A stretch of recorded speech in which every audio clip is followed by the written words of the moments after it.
तो hello friends, आज हम लोग ट्रिगोनोमेट्री का ऑब्जेक्टिव पढ़ेंगे जो एग्ज़ाम में पूछने वाला है। आज से लगभग यही क्वेश्चन हम शुरू करेंगे। लगभग चलेगा 50 ठो सवाल बताएंगे ऑब्जेक्टिव में। 50 में से कम इसमें से 10 ठो तो ज़रूर आ जाएगा एग्ज़ाम में, क्योंकि अच्छा तरीक़ा से बना लीजिएगा। ठीक है, हम समझा देते हैं, और नए हैं तो फॉलो कर लीजिएगा, और यूट्यूब पे देख रहे हैं तो सब्सक्राइब कर लीजिएगा। तो देखिए कैसे बनाते हैं। यदि थीटा बराबर 90 डिग्री तो sine theta minus cos theta बराबर क्या होगा। बांट दिया है, तो और कुछ नहीं करना, बस 1 मिनट भी नहीं लगेगा, 2 सेकेंड काफ़ी है इसके लिए।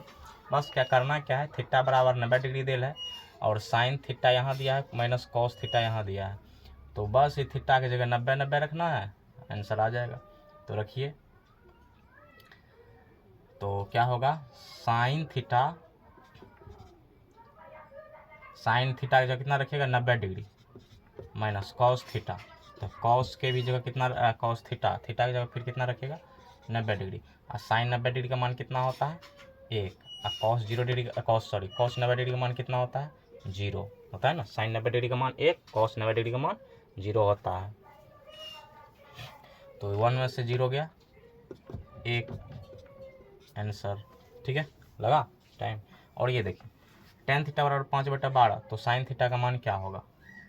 बस कुछ नहीं है इसमें, आप जानते हैं tan थीटा बराबर कितना दिया है 5/12, और tan थीटा का सूत्र होता है, त्रिकोणमिति में आप लोगों को पढ़ाए हुए हैं। अगर सूत्र याद नहीं है तो जाके मेरे प्लेलिस्ट पे मैथ्स क्रीडा पे देख सकते हैं, मैथ्स क्रीडा यूट्यूब पे है, उस पर जाके सारा सूत्र बताया गया है। कौन कहाँ कैसे प्रयोग करेंगे सब बताया गया है। अभी फिलहाल देख लीजिए कैसे करते हैं, फिर भी यहाँ समझ जाइएगा। tan थीटा बराबर कितना होता है tan थीटा बराबर 5/12 दिया है। tan थीटा बराबर सूत्र बताए हुए हैं कि tan थीटा बराबर होता है p/b। ठीक है, tan थीटा बराबर p/b होता है, तो यानी p का मान हो गया 5, b का मान हो गया 12। और देखिए यहाँ साइन थीटा बराबर क्या होता है p/h। हमको किसमें p का मान, तो साइन थीटा बराबर p/h, तो p का मान चलिए 5 पता चल गया। इसमें h लिखना है, तो h का मान जैसे निकालेंगे आंसर आ जाएगा। तो h का इसमें पता नहीं है, तो h बराबर फॉर्मूला लिखा है, एक सूत्र समझ लीजिए। ये सूत्र है b² माइनस p² जोड़ b²। ठीक है, ये सूत्र बताए हुए हैं।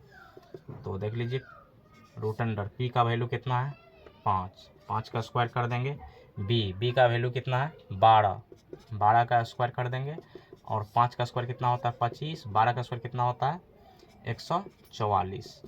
तो 25 144 कितना हो जाएगा 5 4 9 और 4 2 6 और 1, 169 वर्गमूल किसका है 13 का।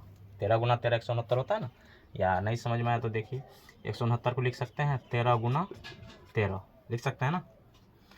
तो 2 गो रूट में रहता है तो एगो 13 क्या आ जाएगा बाहर आ जाएगा, यहीं 13 हो। समझ में आ गया, यहाँ लिख दिए। तो 169 को लिख सकते हैं ना 13 गुना 13, यानी 13 हाँ 169। तो 2 गो रूट में रहता है 13, मान लो 2 गो रूट में रहता है कोई भी अंक, तो एक तो क्या होता है बाहर आ जाता है, 13 क्या हुआ बाहर आ गया। एच का मान पता चल गया कितना हमको 13।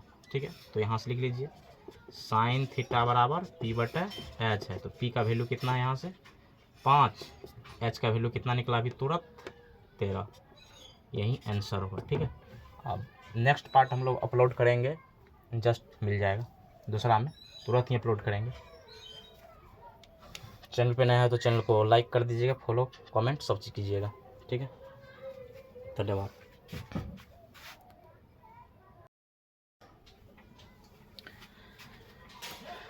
ये भी सवाल है 3 नंबर में, देखिए 9 sec square theta minus 9 tan square theta बराबर है किसके 1 के 9 के 8 के 0 के, किसके बराबर है देखते हैं। तो 9 sec square theta minus 9 tan square theta है, तो एक फार्मूला होता है बताए हैं, sec square theta minus tan square theta बराबर 1 बता चुके हैं। ठीक है, तो इसी फार्मूला पे बन जाएगा। देखिए 9 sec square theta minus 9 tan square theta, 9 9 दोनों में, यहाँ से 9 कॉमन ले लीजिए, तो sec square theta minus tan square theta, यहाँ से भी 9 निकल जाएगा, यहाँ से भी 9 निकल जाएगा बाहर, कॉमन लेंगे तो पता है ना कॉमन कैसे लेते हैं, ये हम बताए मैं पिछले वाला वीडियो में देख सकते हैं। तो 9 यहाँ से भी 9 कॉमन लेने का मतलब यहाँ से भी 9 यहाँ से भी 9 उठ के बाहर चला आएगा, तो 9 सेक स्क्वायर 9 हो गया और sec square theta minus ten square theta cost में बच गया। तो 9 और सेक स्क्वायर थीटा यहाँ इंटू ही रहता है गुना, तो गुना दे दीजिए है, कुछ नहीं तो गुना रहता है बीच में, याद रखिएगा। Sec square theta minus ten square theta बराबर कितना होता है 1, तो 1 लिख देंगे और इसके बदला में इतना के बदला में 1 लिख दिए क्योंकि सूत्र होता है। तो 9 गुना 1 कितना होता है 9, कौन सा आंसर बी नंबर, तो आ गया ठीक है।